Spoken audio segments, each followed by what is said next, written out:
The next step in the build is to soften all the edges with a router. I just use a simple quarter round router bit. It just rounds the edges off.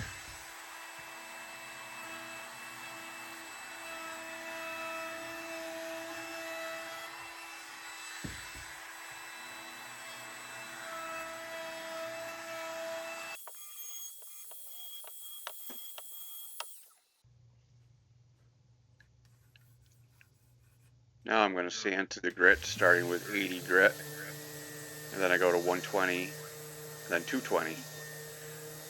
I use a pencil on the board to put marks down so I know that I've sanded every section of the board.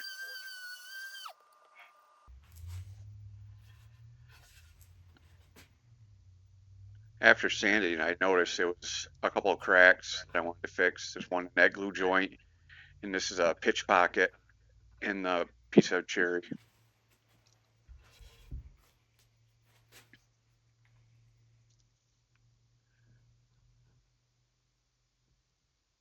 Small cracks and defects like this are pretty easy to fix. I just use a little super glue, let it soak down into the crack good, and then I use some sawdust on top of it. It just fills the crack in if I can get any out.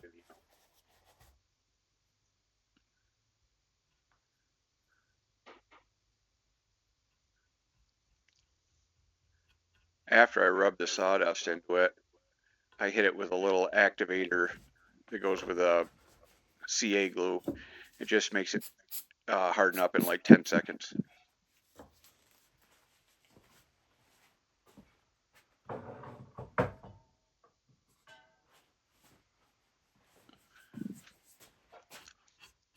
Once it's dry, I just re-sand it again and make sure that the crack is filled in.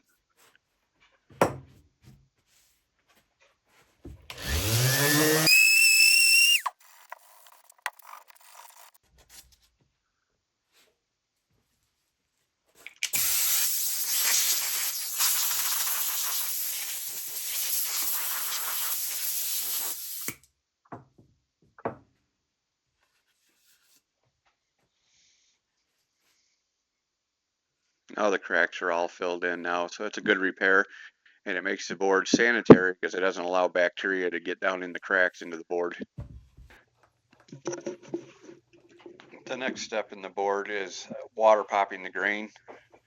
I spray a light coat of water all over the board and rub it in, and what it does is it makes any loose fibers in the wood, being an end grain cutting board, it lets them stand up again, and when it dries I can resand it and it'll be super smooth.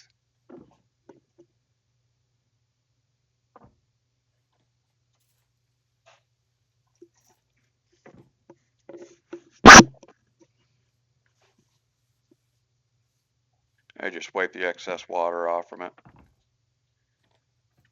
Don't want it to be too wet, just enough to dampen it. I use a 320 grit sandpaper with the DA sander on this. It's a bigger pad and it makes the surface a little bit flatter and smoother. And then once this is done, then it'll be time to finish.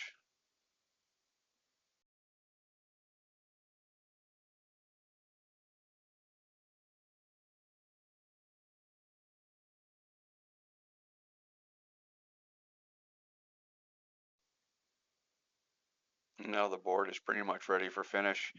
I wipe it down with a paper towel and I blow it off again, and then I use a tack rag on it. Let it set for a little bit and then I'm ready for finish.